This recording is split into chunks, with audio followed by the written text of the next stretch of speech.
the Detroit Lions do not make another move this offseason, will they have enough, do you believe, to get it done next year? And by get it done, I mean make it to and win the Super Bowl.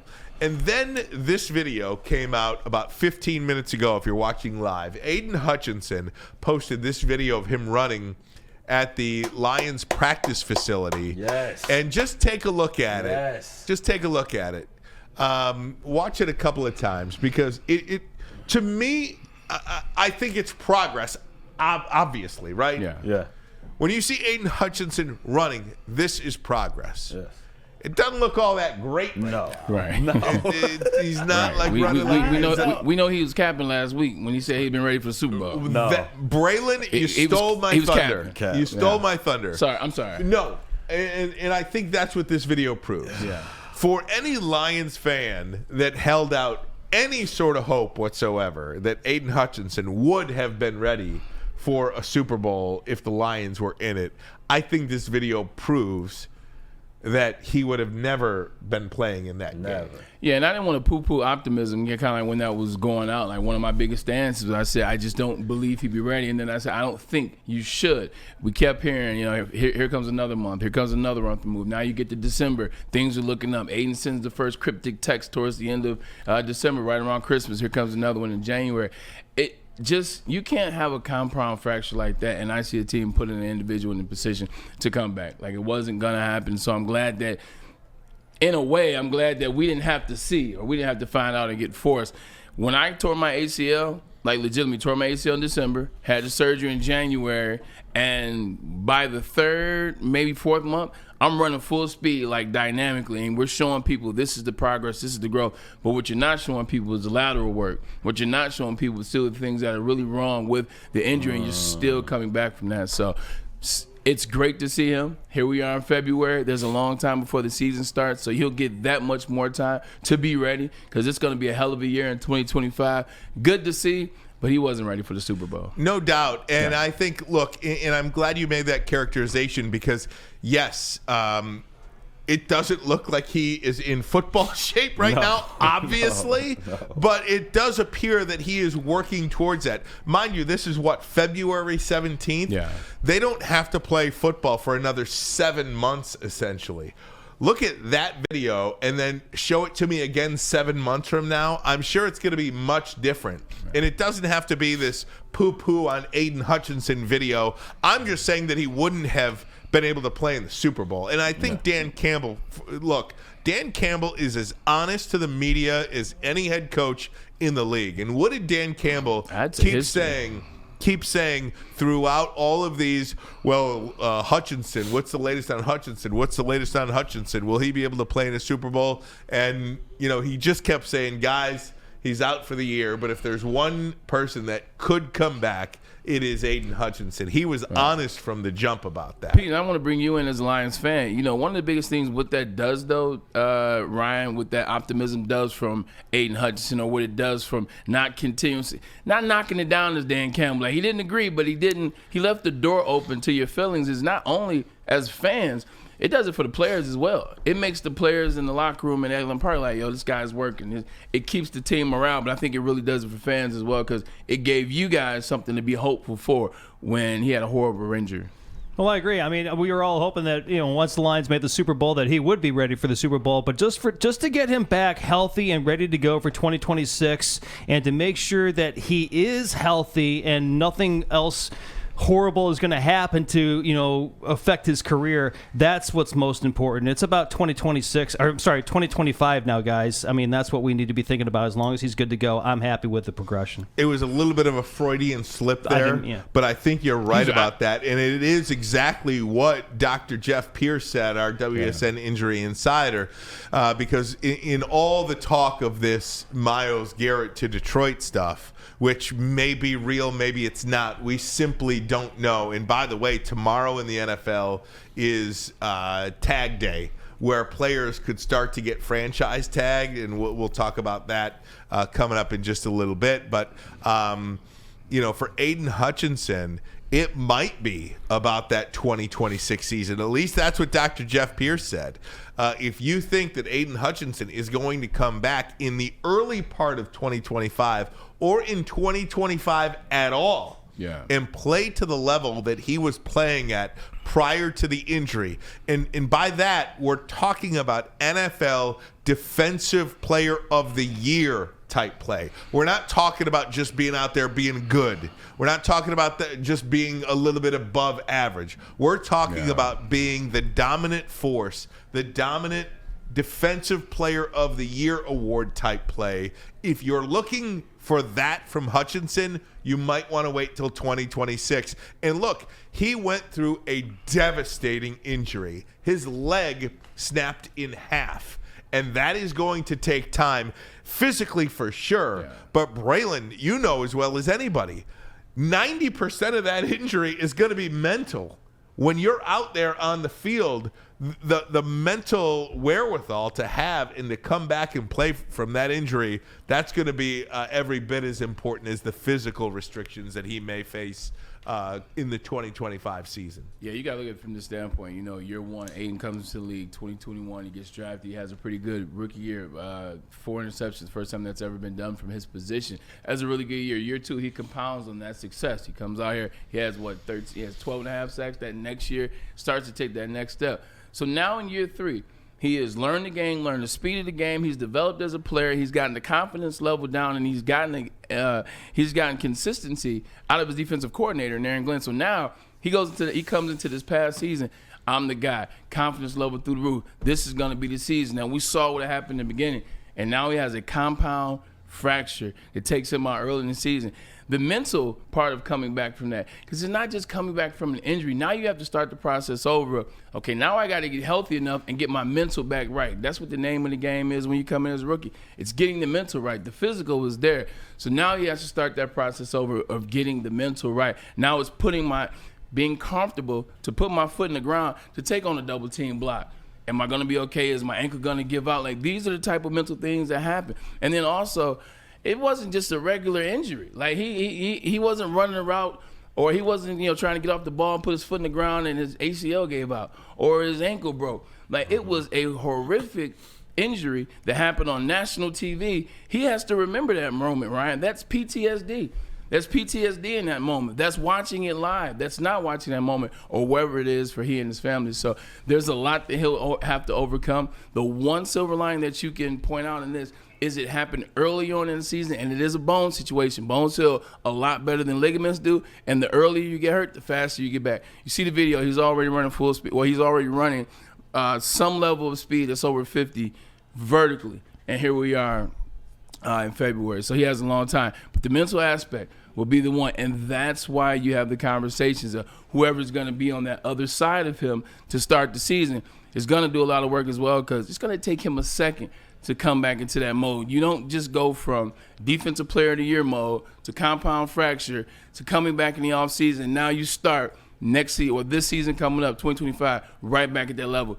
Takes a little second to get back to that spot. So we don't know if that's 6 weeks, 7 weeks, 8 weeks. But the good news is it happened early. He will be healthy. He will get back so that he can get that process figured out faster, the better. So Aidan Hutchinson is on the table if anybody wants to talk about that. Also, Braylon, if the Lions don't make any moves, I'm talking zero bringing in guys, just getting their own guys back. And by getting their own guys back, I do mean re-signing Carlton Davis. That is in this. Do you think the Lions have enough defensively to compete for and win a Super Bowl next year? Yes, I think they do. 100%. I think if everybody comes back, you bring back a Davenport that was supposed to be there for the Lions. Then you have Aidan Hutchinson come back and figure out eventually DJ, Aleem, Carlton Davis II. Yes, I think they have enough, Ryan, but the game isn't it's not can you get it done with that. It's do we feel like we need more?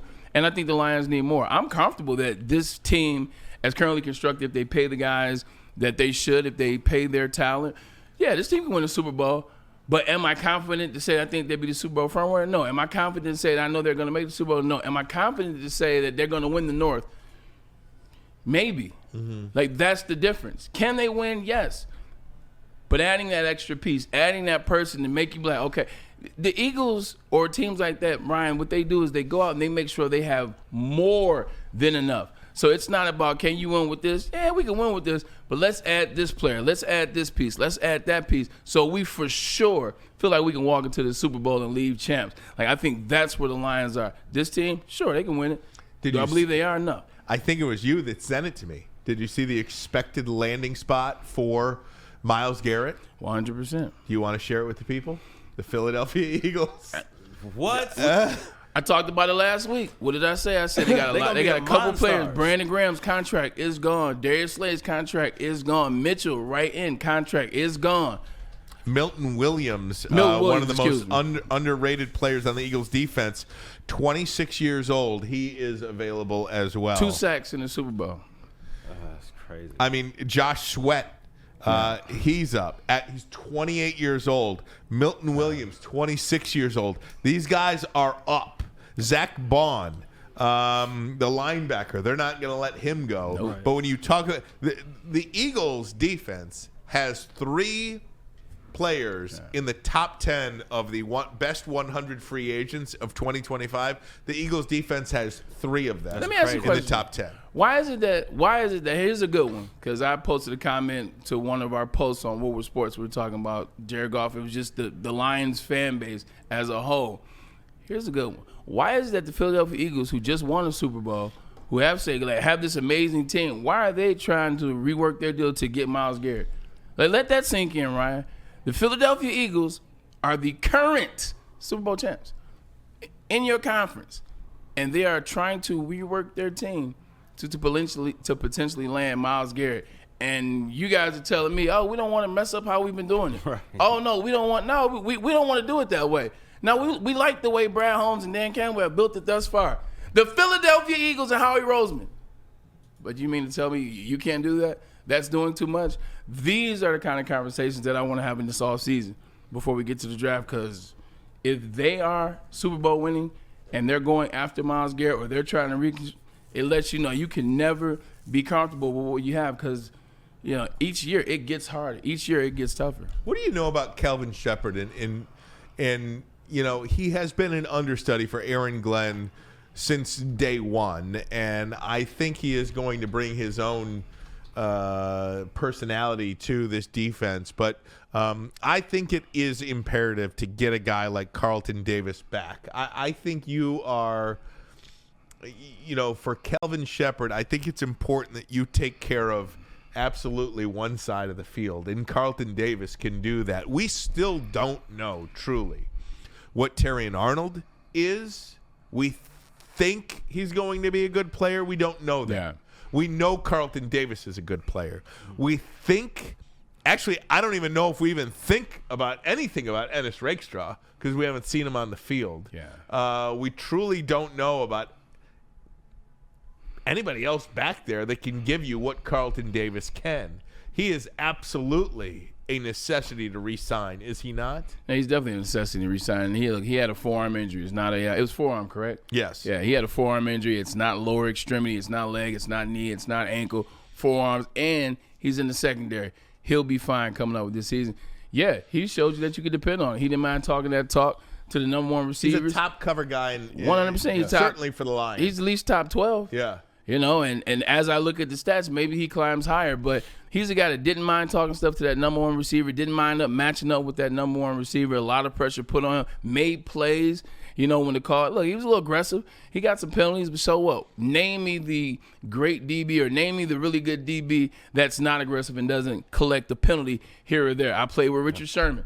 I played with Darrell Reeves. Pause on both of those comments. Like, those guys were aggressive. They got penalties, but they knew what they were doing. So he showed you last year that he was about this team. He showed you that he could step up, because that was the question. We wanted him on a one-year deal. Can he match up with the number one guy and you feel comfortable? I think he showed us that. So I think you reward him. I like him on that squad, man. You need him. Well, I was just going to ask you a question, not to kind of push back on you guys, but maybe just a little bit of a pushback. You know, Carlton Davis has not played a full season. Right. And I don't know if that's on the Lions or even Tampa Bay's strength and conditioning. I don't know how that works out. Bray, you would know better than I do. But wouldn't you guys be a little bit concerned that he doesn't play all 17 games, and then plus you need him for the additional 3 in the playoffs? I mean, wouldn't that be a concern? I think the thing that sucks for him but works for the Lions is by him getting injured, he can't get the money that he wants or maybe even deserve.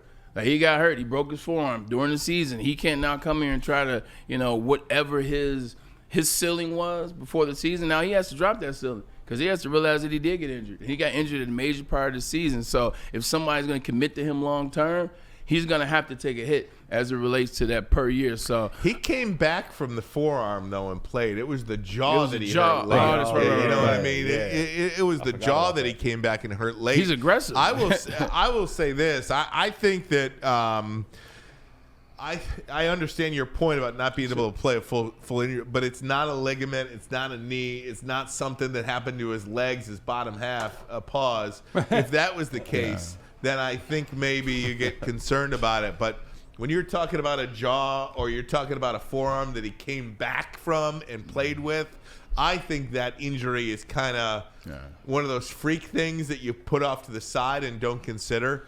So I think Davis is an absolute necessity for this team, just because I don't think even the Lions really know what they have in Rakestraw and Arnold. Again,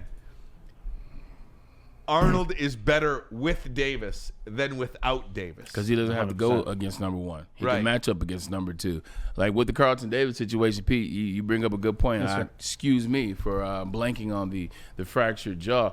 But with that being said, Carlton Davis showed you that he could play that position. He showed you he wasn't afraid. And in Detroit, this has been a position, like I mentioned last week, this has been a position like the running back position where hasn't been a ton of success for the Lions in history at the DB position. You can name about 3-4.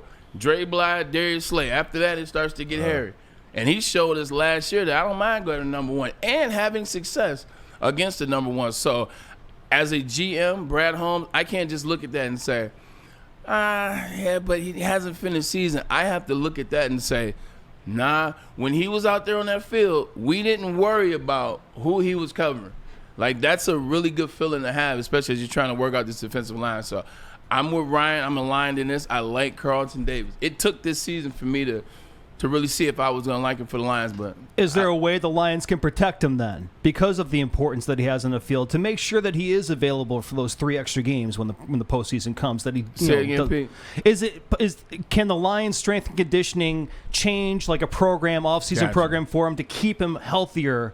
If they do re-sign him, so he can play those extra 3 playoff games that we'll need him for. His stuff is his situation, his injuries, like Ryan said, a little bit differently. It's just a part of playing the game. It happens. So there's nothing you can really, as a strength and conditioning coach, you can overly prepare for a broken jaw. Overly prepare for a broken wrist. So it's tough to be at that. So you can't prepare for it. Our good friend Ken Brown from WJR says, franchise Davis, have him for 1 more year. I don't think that's a terrible idea. The franchise tag for a cornerback is around $20 million this year, but the Lions, Brad Holmes has never franchised anybody since he's been here in Detroit. I don't believe the Lions, if memory serves correct, have actually used the franchise tag in over 5-6 years. I don't. I'd have to go back and look. I just don't think they've done that. And I certainly know that Brad Holmes has never used the franchise tag since he's been here. So I don't know if that's something he would do. Is Carlton Davis an absolute candidate to be franchised? 100%. If there was a guy to franchise, it would be Carlton Davis. I just don't know if that's how Brad Holmes operates, just because he hasn't done that so far. And that's the part, and that's the thing that we're going to see moving forward in this offseason. We keep using this term, what Brad Holmes hasn't done, or Brad Holmes hasn't done that so far, or since he's been the GM, he hasn't done those things. Point. But you know what, Ryan? This will be the first year, tell me I'm wrong, that their momentum is not doing this. Their momentum is now on the decline, and I only say that because of how the season finished. Like season 1, 3-13-1. Season 2, 9-8. Going up. Season 3, 12-5. Season 4, 15-2, but you lost in the first round of the play. You lost in the second round, which was your first game, and you had 23 injuries in totality. You lost two coordinators, the two best coordinators in the game as of last year. The momentum is no longer going up. If you don't want to say down, that's fine. The arrow is at least straight. And last time I checked, if you're not getting better, you're getting worse. I want to thank our crack research staff, Pete Spivak. You got it, brother. For letting us know that it was 2018 Ezekiel Ansah, the last Lions player to be a franchise player. $17.1 million. Yeah. I know his chef. He used to be at Uptown a lot. Uptown Bar and Grill. Shout out to Ziggy, man. Let me ask you, before we wrap this part of the discussion up, Kelvin Shepherd. Your expectation for Kelvin Shepherd this year is what? What do you think he's going to be as the Lions defensive coordinator? I think he's going to be really good. Like I'm not going to say great and overshoot or anything like that. I think he's going to be really good. I think he's going to be attention to detail, much like Aaron Glenn was. I think he's going to get under and after these guys, much like Aaron Glenn, his mentor. But at the same time, one thing that Dan Campbell does is he empowers his players and his coaches. You always talk about it, the Hard Knocks episode. What did he say to Kelvin Shepherd? You be you. I wish you would. I wish you would cut your hair. I want you to be you. I think that's a battery pack they got put in his back then, and I think now we'll get a chance to see like what that really did to him in that moment. I think he's going to be really good in this year, man. He has a lot of talent, realistically. Let's just say they keep the players that they have. You got a Lee McNeil coming back who's always been extended. Lee McNeil was starting. He was starting to come into his own. Like, I still look at that game where he dominated. Oh, freak, who's the boy, the guard from Nelson? Like, Nelson's one of the best offensive linemen. He dominated him. You look at Hutch when he comes back and a couple other players. So I think he has some weapons mixed in with the draft. I think he'll be really good coming off the heels of Aaron Glenn, but it's because Dan Campbell told him, "Say, I want you to be you," and I think that went a long way. All right, we're going to switch it up. We've got a lot to discuss. I want to talk a little bit of this hockey. I want to talk about NBA All-Star Game. I want to talk about Michigan